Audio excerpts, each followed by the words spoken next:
Click. Visual confirmation. Hey, Hanukkah. Hey, how How are are you? you? Doing well. Excited for this today. Yeah. We're up to 97 people registered. Oh, wow.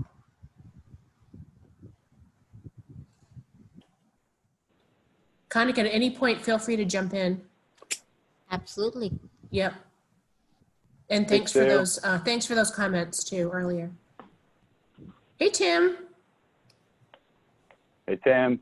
Hey, Caroline. Hey, How Jesse. are ya? Yeah, I'm doing well, What's up, thank you. Tim? Great. What's up, Hey, Tim? Jay. Good. Sue, Nice Terry. What a crew. Liz looks excited on mute. Tomas, Terry is flexing right now. Hey, Liz. Oh, nice Good to see background, you. Terry.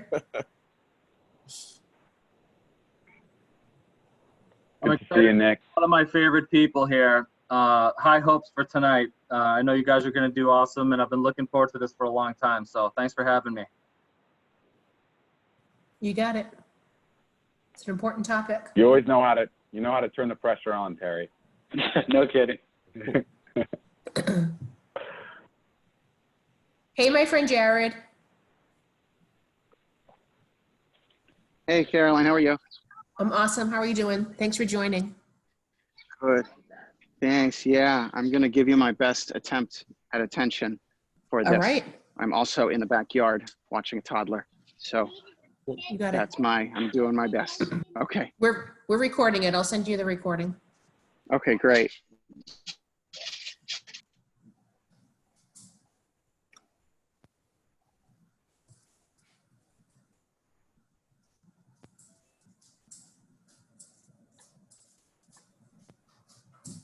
Omari, what did you make for a cocktail?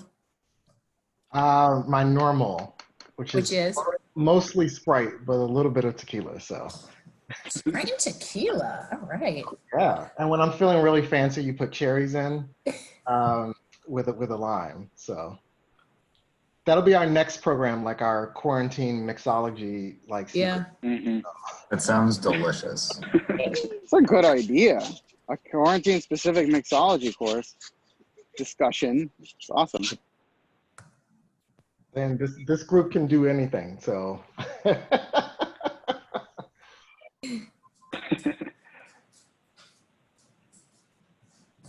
So Caroline, we're right at 43 participants. I know we have like 90 something registered. Yeah, more than that. A couple. But we're gonna give folks just a couple more minutes. Yeah, I was gonna say, like, once we get over 50, you think we should start? Yeah, a few more. I think that's a great plan.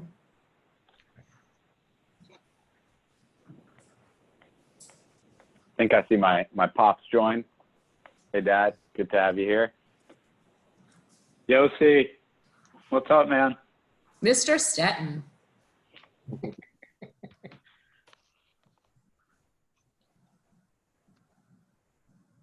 Tim, I can't emphasize enough how nice it is to see your face. Thanks. Appreciate it. Good to see everyone else. Like too. it's been... Sorry, AJ?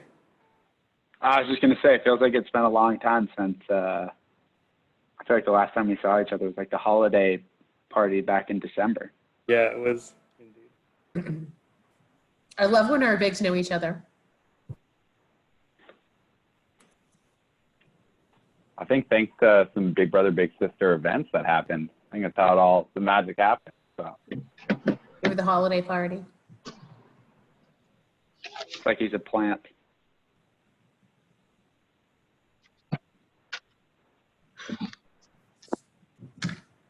Hey, Jess. How you doing? Sorry about that. All good, Pop. Good to see you. Good to be seen. AJ? What's up, my man? Thanks for coming. All good. Hey, Am I the only one that calls you Andrew? I can call him Andrew if it'll make you feel better. No. You guys know me. I'm easygoing. As long as I know you're talking to me, I'll respond to anything. What's going on here? Okay. I call him Andrew. Hi, Andrew. Hi, Jesse. Hi, Ruth. I recognize that voice. I don't Hey, see you, Ruth. but I recognize the voice. Good to see you. And Pops, I love you, and I just want to remind you to mute yourself before we get started. Yeah, I didn't realize I was muted before, and I was trying to tell you I'll be right with you. And sorry, I was in a That's crazy okay. You're place. good, man. You're good. If you get if you get a little bit too crazy, I can mute you. I'll mute Caroline, myself now. I'm glad you have that power. Ah, he got it. All right. Faith and Pops. Look at that. Who is our lucky number 50?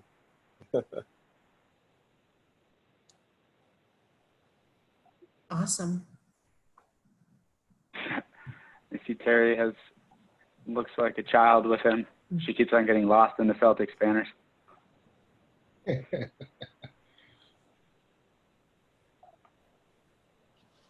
All right, Caroline, are we? Participants 49. Yeah, I say let's do this. I say let's do it.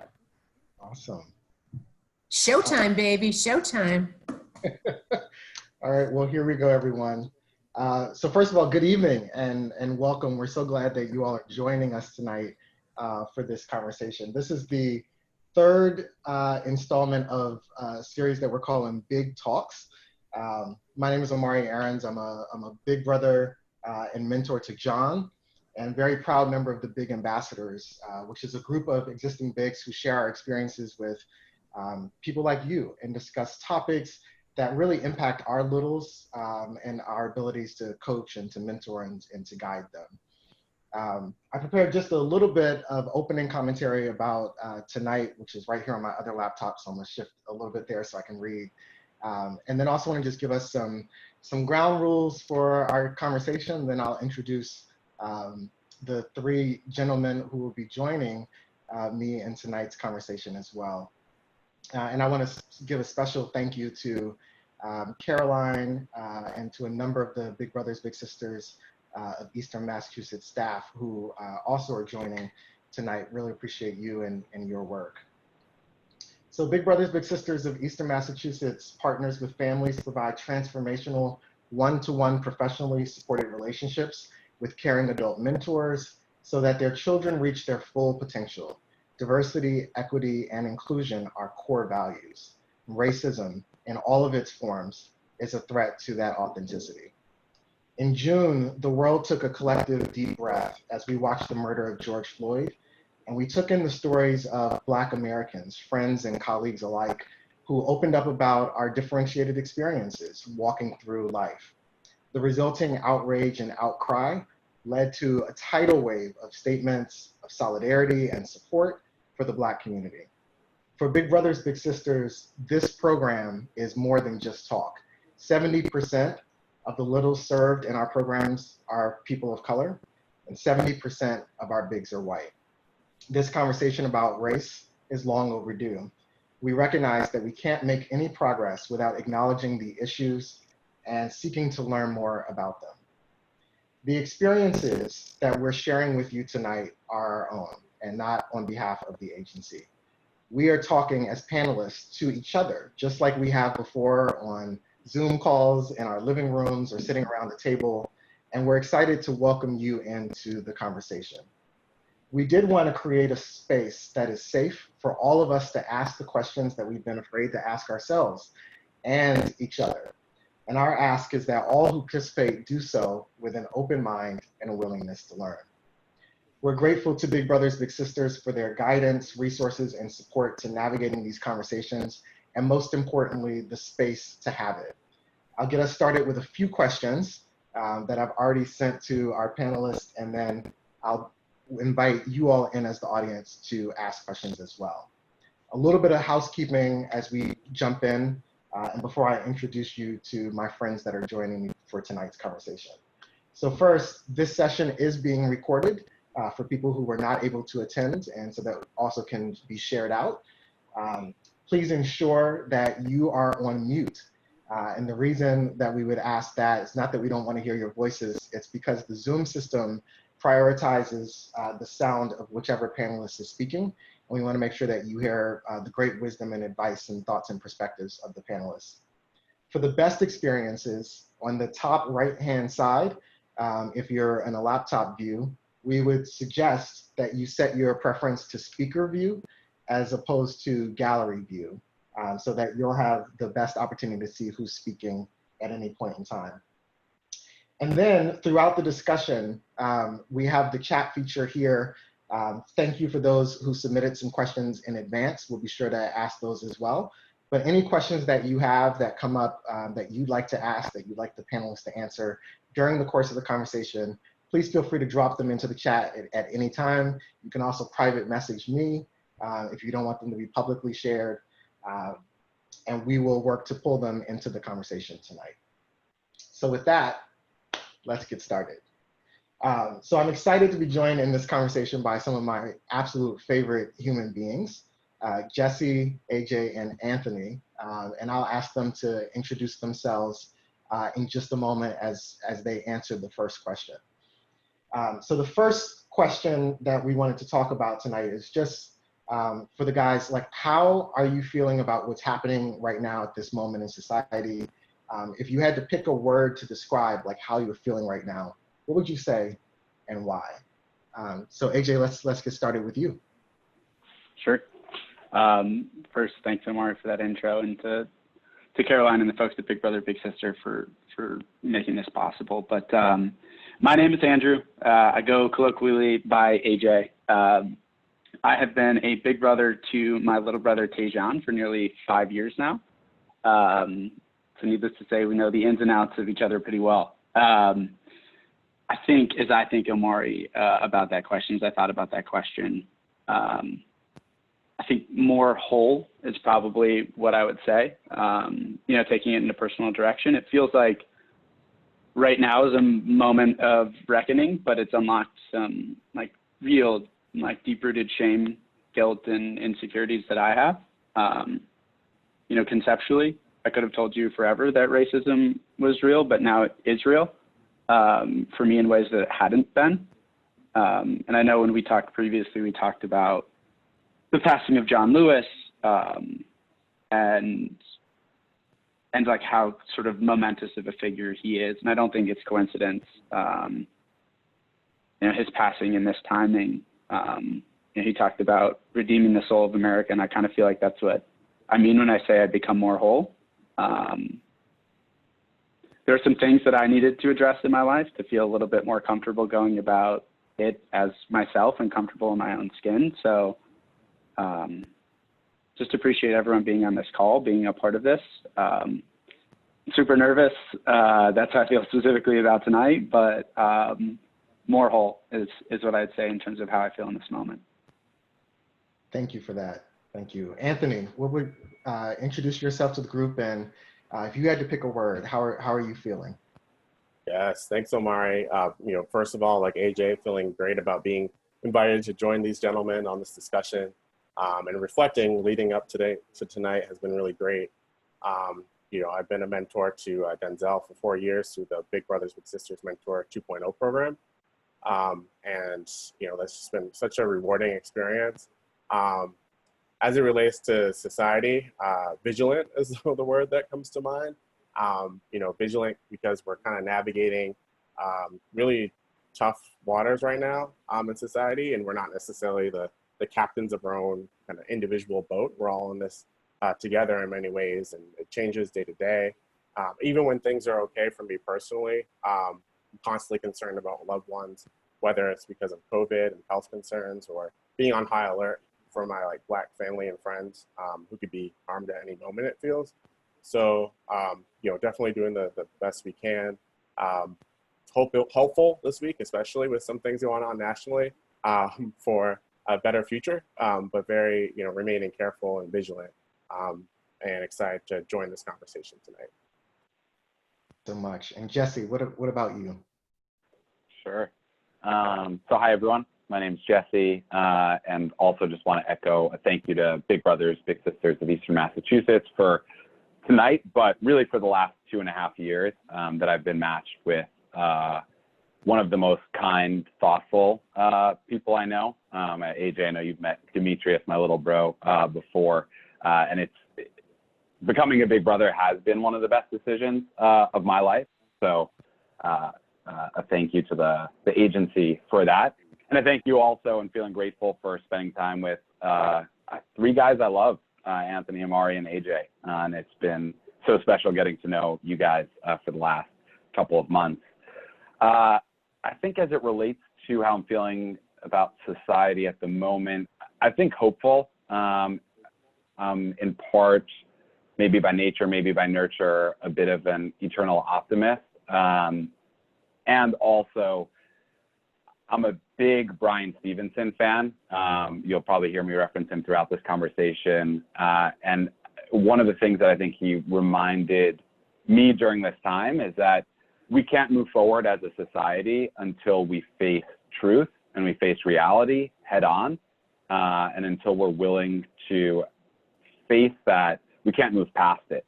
And as challenging as this moment is, and I know as a white dude, it's not that challenging for me. I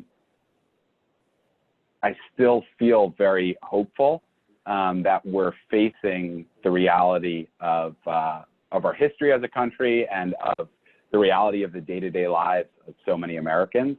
And it feels like we're just starting to do that, and it's the first step in a longer process. But I'm feeling hopeful.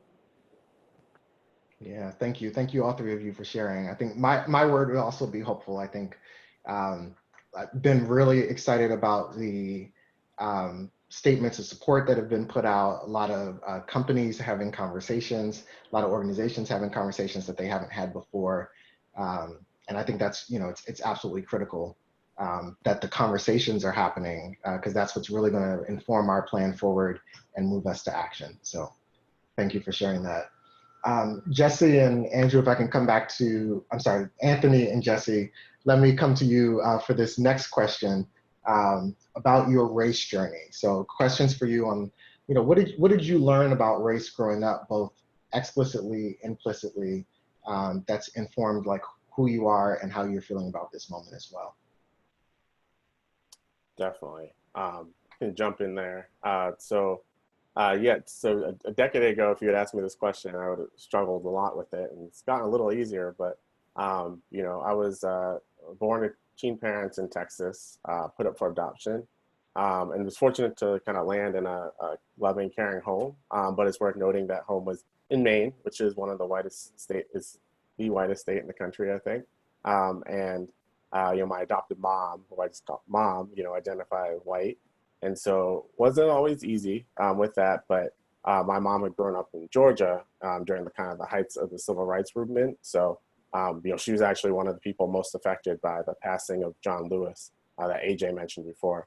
So even though, my brother, Big Al, was adopted as well, we're not biologically related, we were raised to kind of take care of each other and be each other's keepers, both celebrating ourselves as two, Black men in, a small town community, and protecting our differences and celebrating those of others too. So at the same time, family and teachers and role models in my small town, they kind of showered us with positive depictions of Black people, whether it was like MLK or Michael Jordan, Gail Devers and Michael Johnson on the track.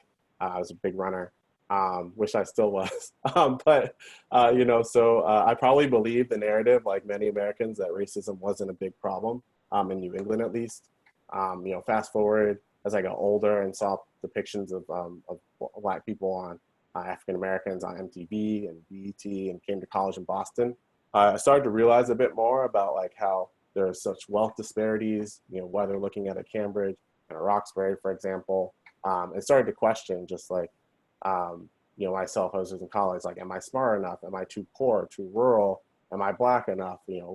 What the heck's a peacoat? Things like that. And so kind of experienced this pessimism. One of the game-changing things for me was, I had an instructor, Skip Gates, Henry Louis Gates, and he kind of took me into his office, explained how, there are 35 million ways to be Black in America, and that I should be proud to contribute to this diversity in my own way. And so that, I'm sure I was not the only person who kind of took a side like that, but it was really game changing for me. And since then, the journey has been kind of shaped by experiences teaching in like segregated district in Mississippi Delta, to nonprofit partnerships with Boston Public Schools, which has its own kind of Pandora's box there. And so I just kind of, in moving back from Mississippi to Massachusetts, I kind of expected better, to be honest. So I think it's been the journey from like Obama to Black Lives Matter, COVID-19, and kind of all this all at once has had me thinking about, my role as a Black man in America. How can I do my part to move society to a more like anti-racist place through work with, organizations like Kids in Tech, Hopewell, Big Brothers Big Sisters, of course, and in my day-to-day in workforce development. So it's definitely been a journey, but I continue to dive into the history of Massachusetts and Boston and understand that more, because it's not, race isn't just a problem in the South. And so these conversations like these really help too, to kind of explore those thoughts and be in dialogue with people who look like me, have different experiences, and across the way. So that's why I'm very appreciative of, Amari and Jesse and AJ, you guys like that.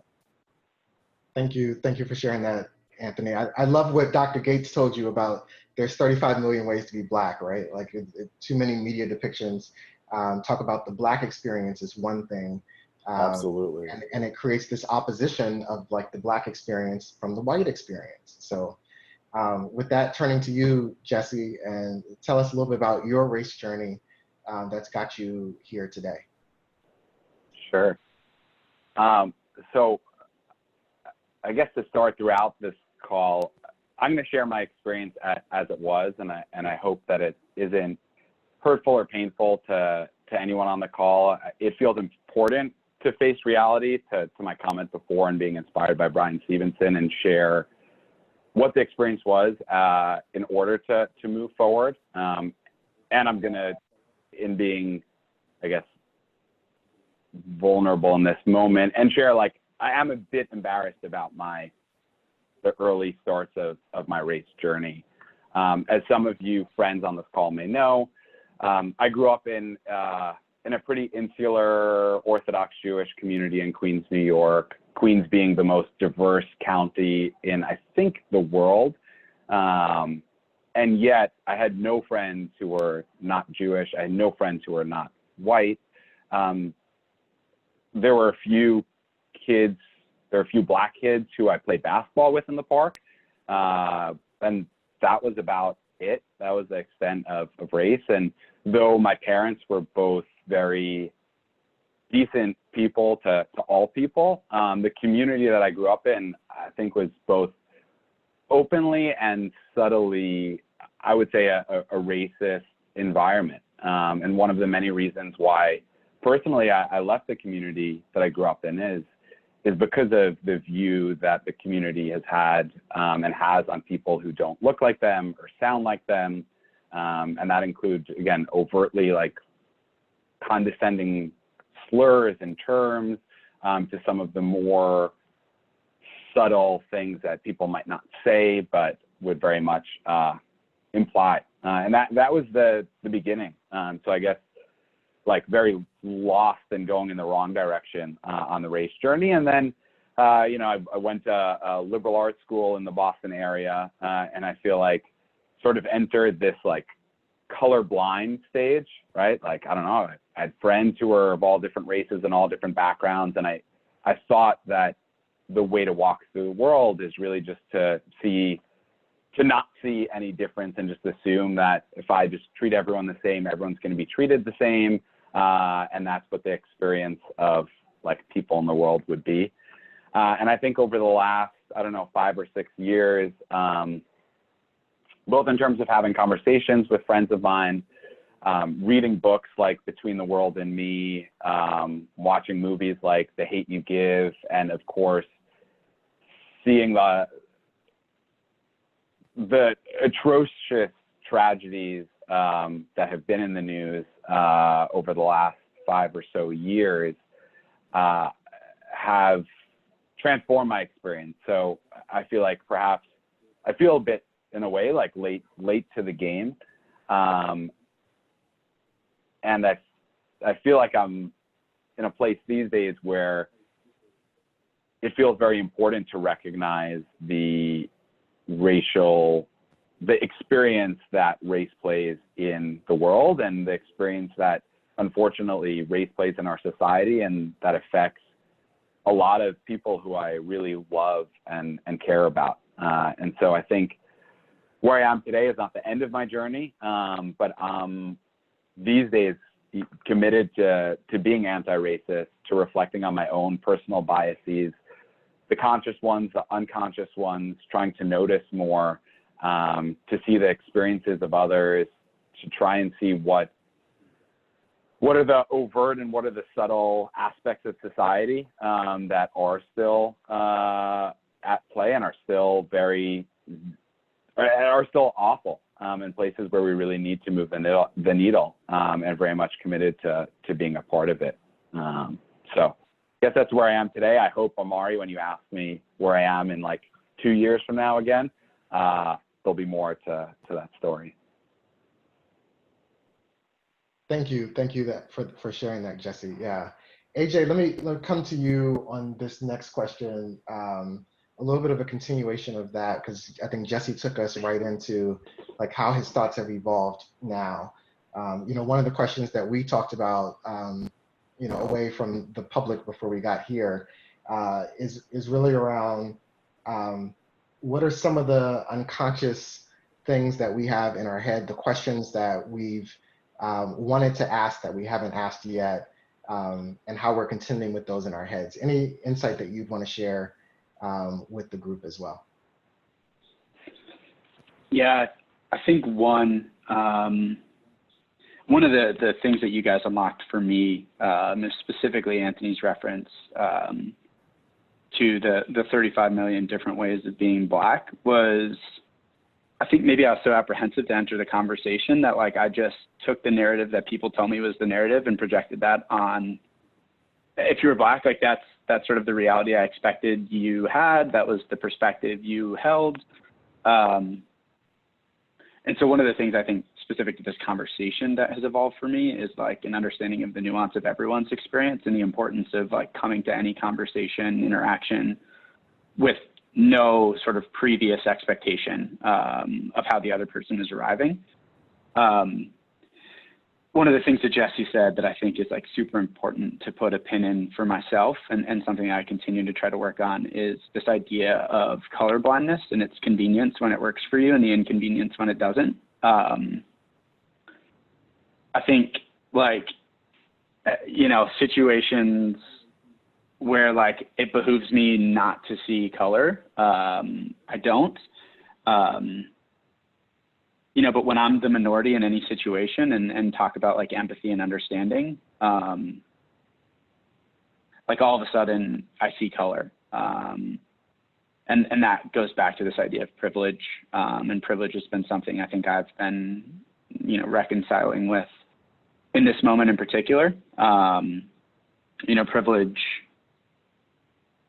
was this hard concept for me to like engage with at first, because it felt like in part I was responsible or culpable for a situation that I didn't choose. And so I had this sort of resentment to the idea of privilege. And it seems like so clear to me now that in and of itself, the ability to think that way is a luxury. So that's certainly something, Omari, that I'm struggling with in this moment still, is some of those like creeping thoughts about privilege, and just still trying to work through. Yeah, thank you for sharing that. It's interesting, and I love that you brought up the notion of color blindness, because it's, I think, one of the questions that comes up a lot of times from people. And also it's one of those things that shows up in articles around things that like people say that they intend to be like very well meaning, like I don't see color, and the impact of that on people of like, you don't see me, because my color is very much a part of my my everyday identity. I'll say on that note that, you know, I think it's important for us to remember as a society, like we were training people in the 60s and 70s to not see color, right? Like, and that was because at our society, you know, we went from having the colored only, whites only signs set up in America, and really tried to do like a complete reversal. So it was like all we saw before was color. Now we don't see color at all. And really like in the 80s, 90s, certainly early 2000s, we started moving into all these other analogies around the melting pot and then the fruit salad and then the mixing bowl, all these other things that really were around like, how do we embrace the full person of who you are and all the many different dimensions of diversity that you bring to the table. So really appreciate you sharing that perspective. We've been talking about our own personal journeys and like what has informed us up to this point. I want to shift us before we open up questions to the audience. And so audience, please feel free to enter any questions that you have in the chat as well. I want to shift us into our relationship with our littles through Big Brothers Big Sisters. And so Anthony, let's start with you on this question of if the topic of racial injustice has come up with your little, how have you handled it? And would you suggest for other mentors and bigs to proactively address this topic with their little?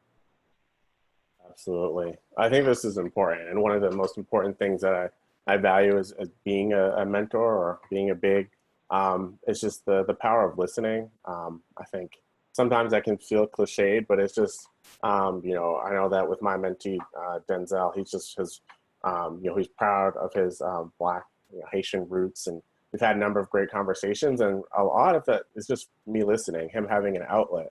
You know, we bonded over the fact that, you know, we both, despite me growing up in Maine and him growing up here, you know, neither one of us have had a lot of, you know, teachers who aren't white. And so we've talked about how to differentiate, like, you know, teachers when they're being tough because they care and want you to succeed, and where there might be a racial element that might be involved. And I just found that it was important to listen. You know, as a former teacher, you can't come in and be like, well, you know, I don't come in with the teacher, you know, vibe.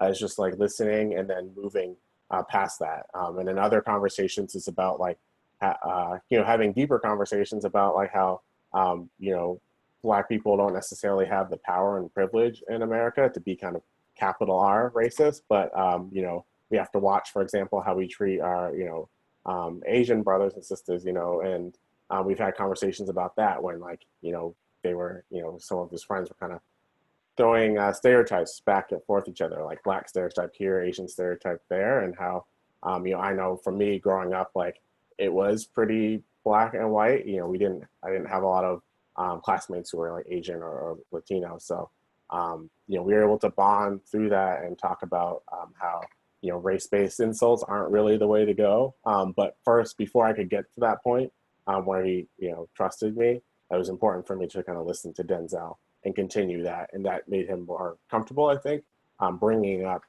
things on his own. But he also came in pretty, as a high schooler, you know, pretty outspoken and letting me know when things came up, which I appreciated. Thank you for that. I know from having met Denzel that he's not shy about sharing his opinion. So. Yeah. Like, oh, you want to? Okay, we're going to talk about that, you know. And so, but meeting your little where they're at, I think that's important. Exactly. That's awesome advice. AJ, can I come to you next on this same question around if race has come up, how you've handled it, and particularly how you've built a relationship with your little's mom in order to be part of the conversations that they've had as a family unit? Yeah. I'd first just like pin what Anthony had said about listening. I think that was one of the things that was like super specific to my answer as well here is like, my job is to like, and Tejan, for everyone's perspective, is younger. He's just like about to enter his teenage years.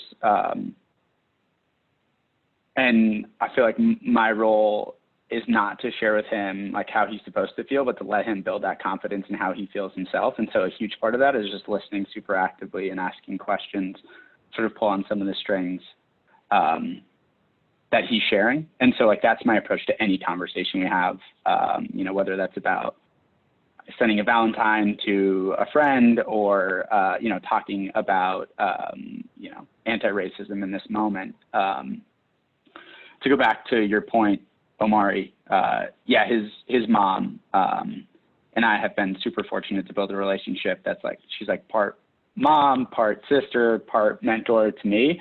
You know, she's coached me through relationship challenges. We've talked about race together, but like the big thing for me is being on the same page as her.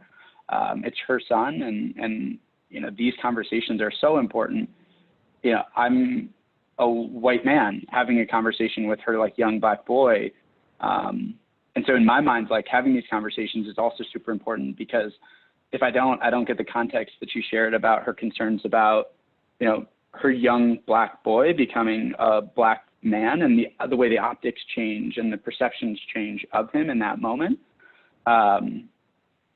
It's just all things that like, in my mind, have to be out on the table if I'm ever going to be able to engage with Tejan fully, because I need to know that his mom, like, I have her support in that respect, and that she trusts me to have that conversation with him. So, yeah, can't emphasize enough like the importance in these conversations of having a close relationship with your little guardian. That's awesome. Thank you. Thank you for sharing that.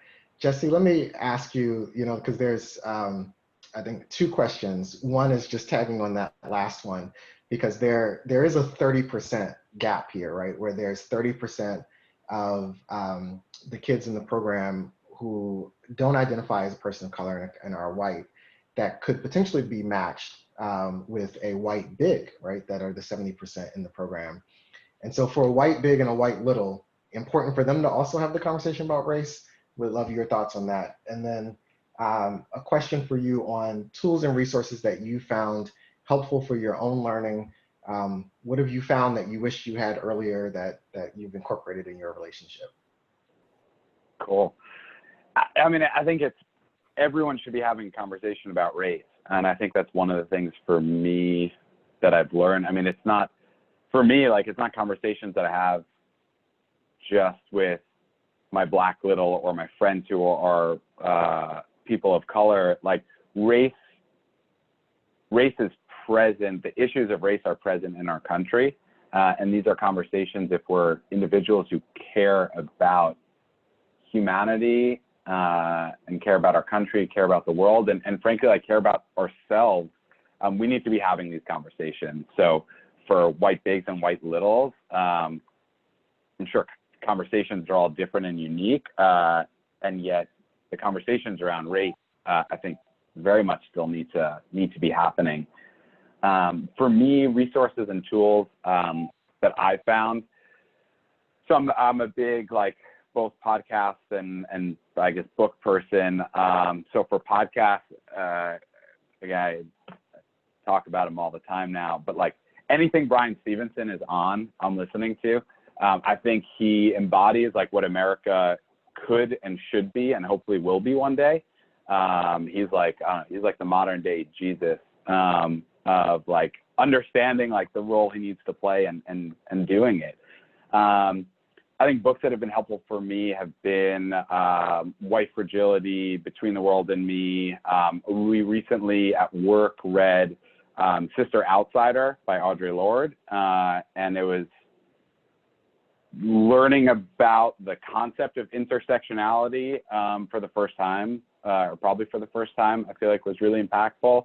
And just actually last night, I started Dear White People on Netflix, and ended up staying way too late watching it, and like went through the first 5 episodes because I think it offered a really enjoyable, but also a really like important perspective that's just not the perspective that I have. And I think it's what I've found is like the resources are out there. And for me, it's about continuing education and continuing with tools, but it's all about action and taking action. and not letting it like live up here, but having it be as a part of what I do each day. I love that, Jesse. There's a lot of conversation happening right now about allyship, and one of the things that's been floating around is that allyship is a verb, not a noun, right? And so it requires an intentional choice for us to make every day. So I love that you shared that with our audience. I'm also Hey, Omari, there's a question that that came in that I think is really really relevant. So I'm just going to kind of throw it out there. So hold on one second.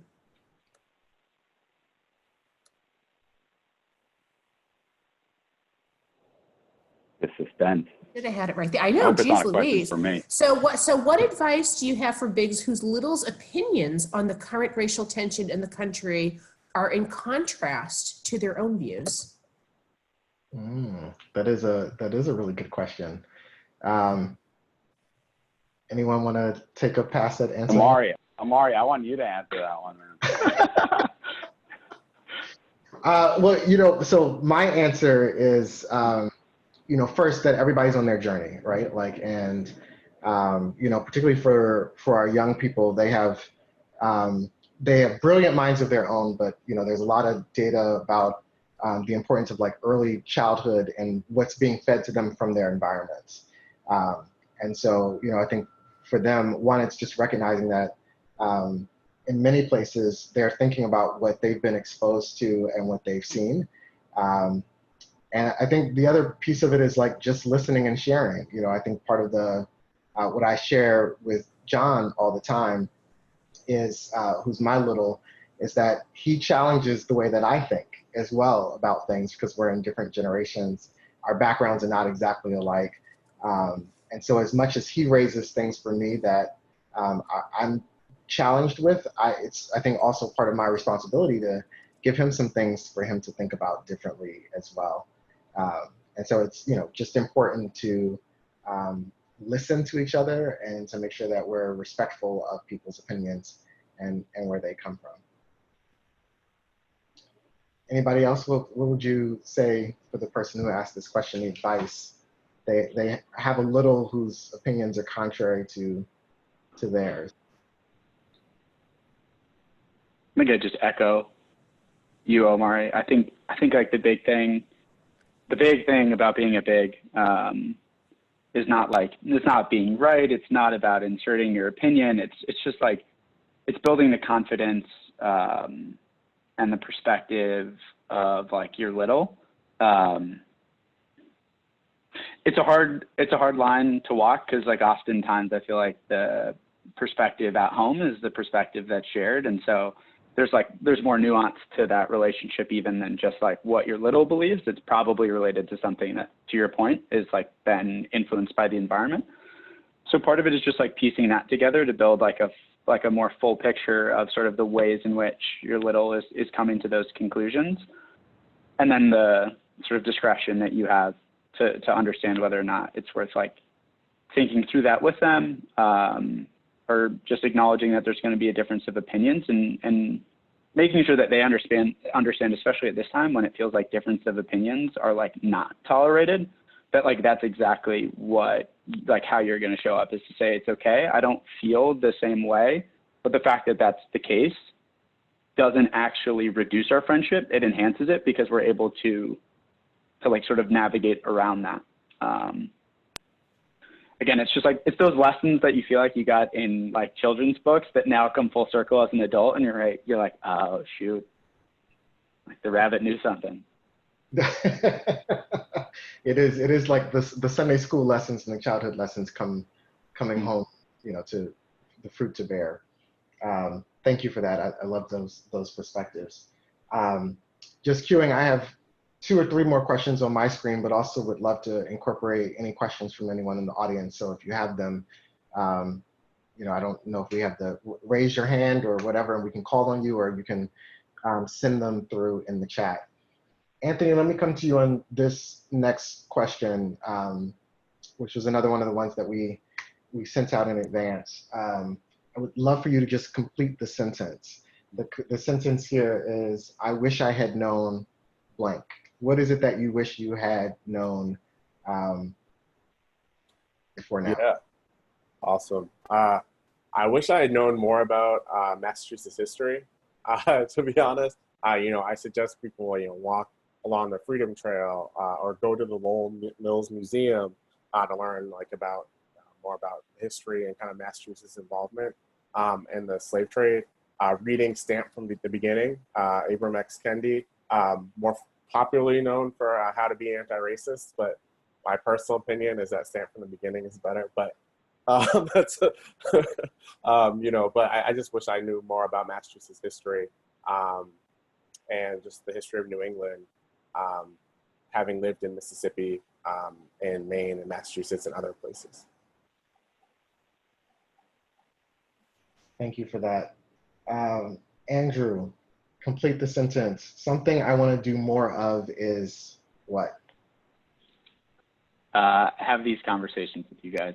I do think one of the, I know it's an easy answer. I'm sure the rest of the guys are bummed that I took it, but I do think it's true, is that you need this. You need trust and friendship and compassion and a space to give voice to things that are super uncomfortable. I'll speak from my perspective as someone who's white and is dealing with a lot of quote unquote new information at this point in time.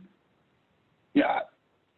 Reading is critical, learning is critical, doing that in a space that's safe through books, podcasts, whatever is important. But having these conversations with you guys has made me, to the earlier point about redeeming the soul, has made me feel so much more whole. And so it's finding circles of friends, I think, that encourage you to have these uncomfortable conversations, but give you permission to be vulnerable in them without fear of retribution. That's a hard thing to find. And so no brainer for me is to have more of these conversations with you guys. That's definitely the answer Jesse was about to give. So now his wheels are spinning on what he's going to say next. Jesse, since you're the leader of our group, let me ask you the tougher question, which is, what scares me most is? I think letting down my little brother, if I'm being really honest. I think as someone who's not a parent, and I imagine maybe parents feel this way about their kids, but the connection that I have with Demetrius, the love I have for him, I don't know, it's something I think about often. And it's something I think about as it relates to the conversations that we're having. So I think that's what scares me most, is potentially doing that. And I'll also caveat that I do not identify as the leader of this group. So just for the record, because I know this is recorded. Sorry, we'll send you your crown afterwards. Don't worry about it. It's, all right, awesome. I have a few more questions, but also just want to make sure, because we've got about 10 minutes left. I've got a closing question for the guys and a few things, but any one or two questions that anyone else wants to send through, or Caroline, anything else that came through beforehand that we should address? You're on mute, Yeah, Caroline. so we said we were going to address every single question, right? Yes. Okay, here it is. Here's a question. Do you think there's any correlation between people who wear masks and are anti-racist versus people that don't wear masks and their ignorance?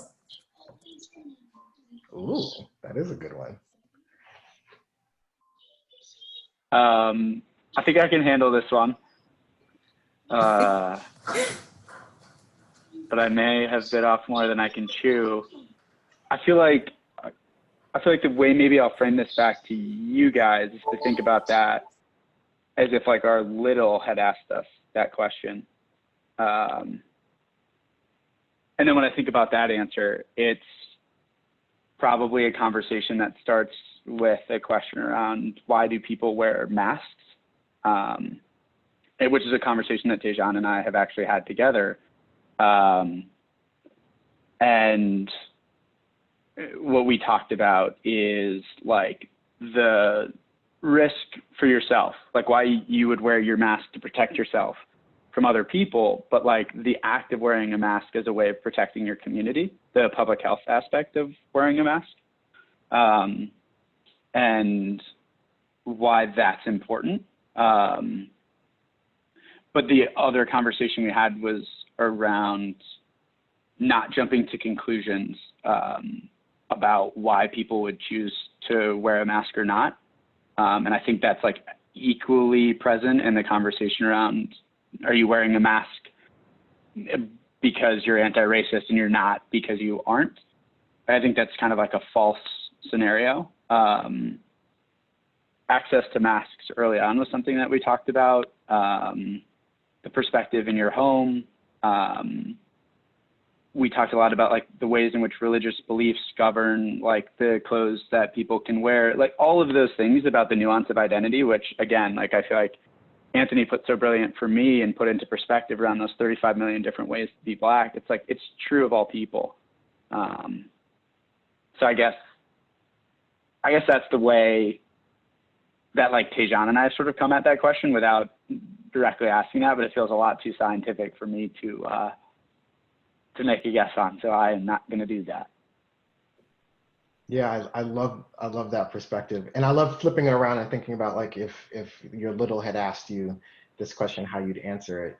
Probably most flippantly, I'd say, you know, like of course not, because there are plenty of people who wear masks that are racist. So like like there are plenty of terrible people who are wearing masks, right? Like so, you know, not in that way. But I do think there's a great TED Talk on the danger of a single story. We're actually using it right now at work, that talks about, you know, when you only know one thing about a group, or you have one experience with the group and you use that to conjecture about an entire group, like how unfair that is and how much of the story you're missing as a result. And I love even what you just shared about like the availability of masks in the beginning, right? Like if we were to look back through pictures, you know, in terms of like who got masked first and who didn't and all of that could potentially be a thing as well. But yeah, I think this is an example of where media informs a story, and this is also a place where, like in our society, you know, we become more deeply entrenched in our own perspectives and not able to hold multiple perspectives at the same time. So I love that. Jesse, Anthony, anything you'd add as well to that particular question?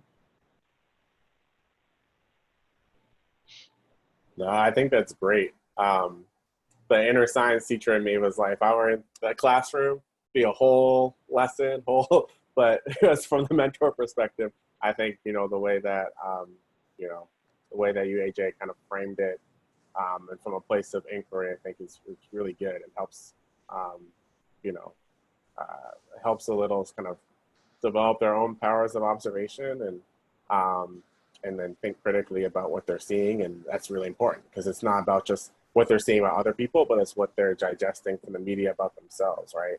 Kind of to Amari's point about the danger of a single story. So I love that. It's important. We got another Yeah, I question. agree. I was going to say, the only thing I would add as a joke aside is I feel like my little bro is getting all of his news from TikTok these days. And like when he tells me things and I'm like, oh, where'd you hear that? And he's like, oh, I saw it on TikTok. I didn't, I've never used TikTok, and the fact that people are getting news from TikTok is terrifying. So for those of you who have little bros, just keep an eye on TikTok. Yeah. Folks who want to send questions directly to me privately, that's fine. I'll ask them on your behalf. And hold on one second. I just lost it. Hold on. What advice do you have for new bigs about starting conversations about race with their little if it hasn't come up yet? It's a great question.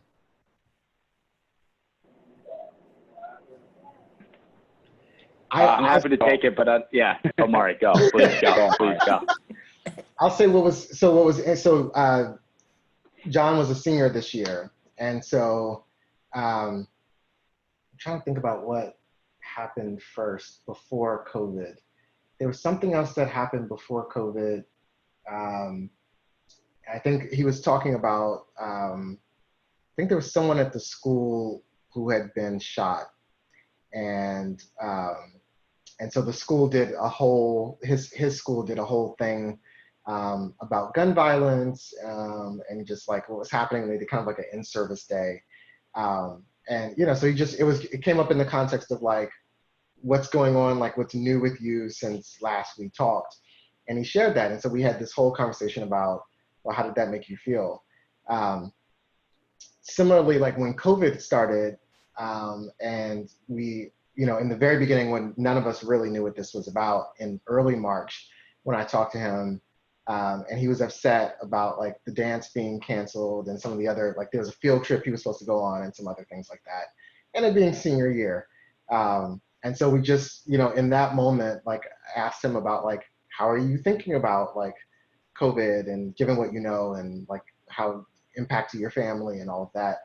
So I think it's making it conversational because it's very much in the news right now, right? And so they're having conversations with someone about it. It's definitely come up on their radar, something that they're thinking about. And so, you know, you can always start with, I was watching on the news the other day, or I'm reading this book, or I read this article, or we had this conversation at work that was about race, or I went to this program. And, you know, there were these three fantastic panelists who were talking about their experiences with race. And, you know, it got me thinking, yeah, sure. Thank you. Four people who were talking about their experiences with race. And, you know, here's what I got out of it, and just use that to bridge a conversation. Yeah, I think when providing that space, I know when Denzel brought up at one point, maybe 2 years ago, when President Trump called Haiti a ishhole country, you know, that he, you know, we were able to reflect on that, and I think just how it made him feel, you know, bringing it up and like, you know, me not shutting him down, be like, no, we can't talk about that, and I think that's where, you know, being more comfortable with him, but also with Big Brothers Big Sisters, and knowing that like there's latitude to have that space. I think if I had just shut it down and like, oh, we can't talk about, you know, politics, for example, I think that would have been damaging for a longer term relationship. I know it's you know, I think AJ and Jess could speak more to like kind of the younger age, but for where he's at developmentally, it made sense at the time to kind of address it. But again, mostly listen, but also reflect on that, like what it feels like to have your native, your home, your background be kind of disparaged by a leader in this country. Yeah, and I would just add, as having a little bro who's 12 now, I mean, I do have to thank like Big Brother Big Sister as an agency. I mean, the exercise. So one of the cool and interesting, and I don't know how you all like pivoted as quickly as you did to a digital virtual world, but as a big in the program, every Friday, like every single Friday, you would get a virtual suggestion of an activity that you can do. And for 6 weeks, 2 months ago, one of them was about identity. And it was this like identity wheel that you would create and your little would create. And it was picking or highlighting aspects of your identity that you identify with and aspects of your identity that you think others view you as, or what they think of you when they see you. And I think it did open up the conversation for us for the first time after 2.5 years around race. And then I still didn't exactly, once we did it, and Demetrius actually didn't bring up race as any part of his identity, both in terms of how he sees it and how other people see himself. And I really didn't know what to do. And so thankfully I had a call with my match advocate the week after. And I was like, Chantel, like, what do I do? Like, he didn't bring up race as part of his identity. And I just thought that was going to happen. And we had a great conversation about it. It was one of the deepest conversations we had. We were on the phone for like close to an hour. And we were talking through like, yeah, what is my role in reinforcing identity versus not, and how can I be the best big that I could be for Demetrius during this time. So I think with that, there was a lot of agency support because it didn't come up naturally for us. That's awesome. I think that's a great example, Jesse. Thank you so much for sharing. Well, you know, we're right at time. We never have quite enough time to be able to do these conversations. Maybe the next one we'll do would be like, you know, 2 hours long. I'm so grateful that everyone joined us tonight. Let me close with one final question of each of our panelists, and then we'll let you go after this. So, you know, we all know each other through Big Brothers Big Sisters, and you know, part of what we do through the Big Ambassadors is have conversations with people who are interested in the program. Let me ask the three of you, and maybe Jesse, will start with you on why is right now more than any other time the time for someone to become a big or to become a mentor? Yeah, I mean, I think now's the time because I do think that Big Brothers, Big Sisters, and I guess could be a mentor with any agency, but I'm a bit biased with the one I love. I think plays such a role in trying to fix some of the wrongs with society. So just as a quick anecdote, I'm taking like voting, for example, and I see it's come up in the chat already a couple of times. So I personally, like, I grew up going to the polls with my mom every year, and I know my dad's on the line, but the reason I didn't go with him is because he's a Canadian who recently became an American citizen. And it was just like a normal thing to go to the polls with my mom because for generations, like her parents went to the polls and her parents went to the polls. And it was instilled in me as a thing to do. And so thinking about my little bro, Demetrius, for example, who is Black, and Black voter suppression has been a thing forever and still is in so many ways. And it's literally happening as we speak right now. And he's 12 and he's never been to the polls before. And there's a good chance that that's happened because of divides that our country has tried to create to make that possible. And so last local election, we went together and we discussed items on the ballot on our walkover. And we happened to have different opinions about whether to cap the nurse to patient ratio. And we had a discussion about that, and I heard his perspective and I shared my perspective. And in a small way, I think Big Brothers Big Sisters and I'm sure many other mentorship programs that do bridge racial divides provide an opportunity for mentees to learn and experience things that our society has actively tried to take away from them.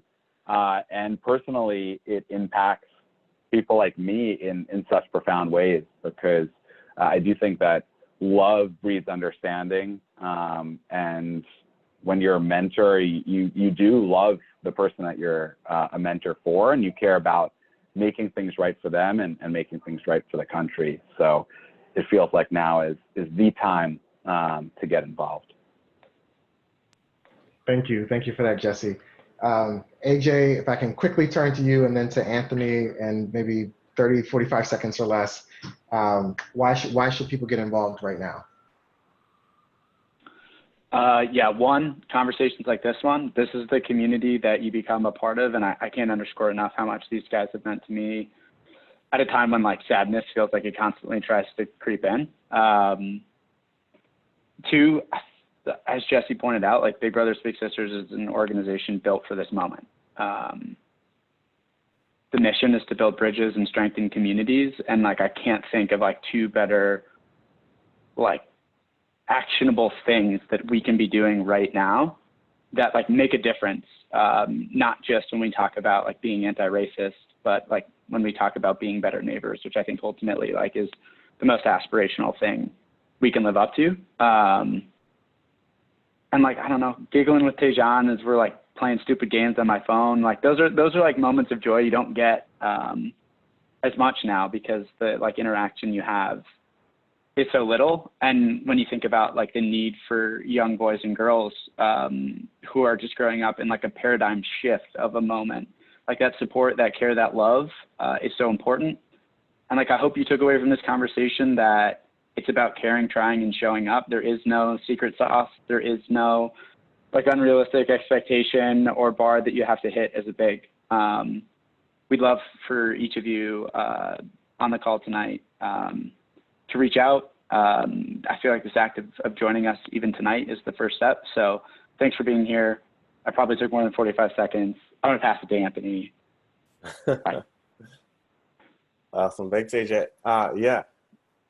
I mean, like AJ said, showing up, it's what's important. Being there, whether it's virtually, in this environment, Mentor 2.0 really prepared us for that. I think parents and guardians are stretched right now, along with teachers, given all the like load that's on them from the world of K-12 education. And so like, what time better to be a big than now, where you can kind of drop in, support. I had conversation with my mom today about how I can do that within my work hours to like, virtually check in on my niece back home in Maine, see how she's doing. Also with my sister, who happens to be around, Denzel's age too. So he actually gave me some tips on how to connect with her. Cause like Jesse said, it switched from TikTok to Facebook to, email, like every week it was something different. So I think now, we're built for this. And so being a big, you can help be part of that network of support for the littles and help them navigate through these tough times and hopefully make them a better time for them. Well, there you have it. Thank you, Jesse. Thank you, AJ. Thank you, Anthony. This is amazing. Thank you for your inputs and your honesty and your authenticity. And thank you all of you for sticking with us tonight as well. So I'll just close with this. All the research around social connection and friendships indicate that it's social interaction by virtue of close proximity. That's what forms relationships. And it's difficult to get close when practices like redlining keep people of different racial, ethnic, economic backgrounds apart.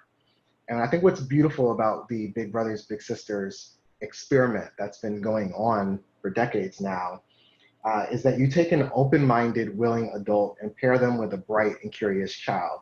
And through this window, we get to see the child as a human being and see them for their potential.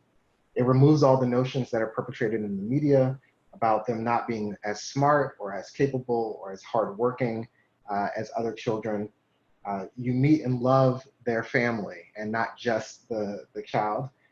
And these are littles that grow up with a narrative that teaches kids sometimes to inherently distrust white people as a person of color and not to expect much in the way of friendship or career access or resource sharing, and helps to shift that narrative for the littles of color that are part of the program as well. So we'd love for you to join us in this work. There's plenty of space for you. There's plenty of space for your friends. There's plenty of space for your colleagues at your company to come and be partnered with a really bright child who has great potential and just needs conversations with you to help them see and expand the possibilities for their future. That's the work that Big Brothers Big Sisters of Eastern Massachusetts is doing, and that we would invite you to be a part of. Thank you all so much for your time tonight. Thank you for joining us, for submitting questions, and for your time and attention. Please feel free to reach out to any of us, to Caroline, to Jesse, to AJ, to Anthony, or to me with any questions that you have. Happy to be part of the follow-up conversations as well. And with that, we say thank you and good night. Thank you. Thanks, everyone.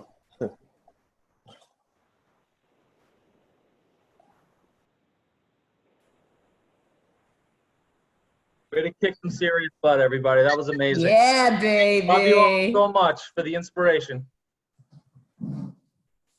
Thank you. Unbelievable.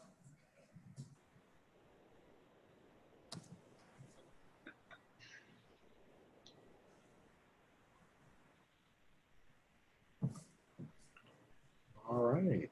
Wowza. You guys, that was amazing. That was magical.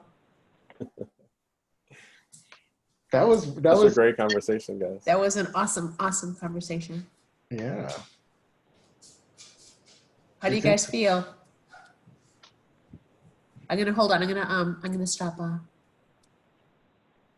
recording. Okay. Do you want to stop?